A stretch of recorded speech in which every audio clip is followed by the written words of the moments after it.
Goeiedag, liewe vriende. Ons is nou by deel 4 van ons reeks. Ek is die ware wingerdstok. Ons het geplant, watter vrug dra ons? Ons het begin by verbondenheid. Toe het ons gekyk na snoei.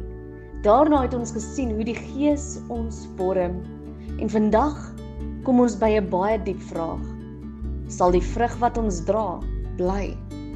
Luister wat sê Johannes 15 vers 8. My Vader word juis daardeur verheerlik dat julle baie vrugte dra en my disippels is. En dan vers 16. Julle het my nie uitgekies nie, maar ek het julle uitgekies en julle aangestel om te gaan en vrugte dra, vrugte wat sal hou. Ja, vrugte wat sal hou.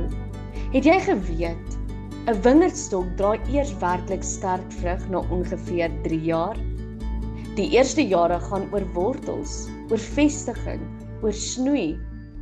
En party wingerde kan vir dekades lank vrug dra, maar net as die wortels diep genoeg is.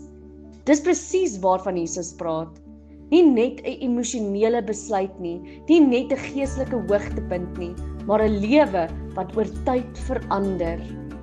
Die wêreld sien baie vinnige dinge, vinnige sukses, vinnige opinies, vinnige geestelike opwinding. Maar God soek iets anders. Hy soek disippels, hy soek karakter, hy soek vrug wat hou. Miskien voel jy vandag in 'n winterseisoen. Alles lyk kaal. Maar winter beteken nie dood nie. Dit beteken voorbereiding. 'n Wingerd lyk in die winter amper dood, maar onder die oppervlak werk die lewe steeds. So werk God ook met ons.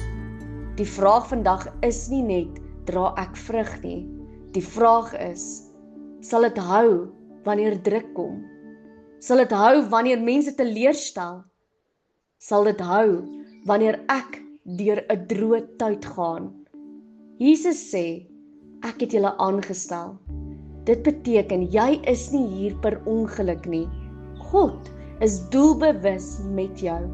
En as jy in hom bly, sal daar vrug wees wat hou. Nie omdat jy sterk is nie, maar omdat die wingerdstok getrou is. Here Jesus, dankie dat U ons gekies het en aangestel het om vrug te dra.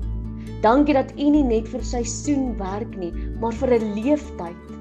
Wanneer ons geloof wankel, hou ons vas. Wanneer ons deur winter gaan, herinner ons dat U steeds werk. Wanneer ons moed verloor, gee ons volharding. Laat ons nie net vrug dra nie, maar vrug wat hou. Mag ons lewens die Vader verheerlik. Amen.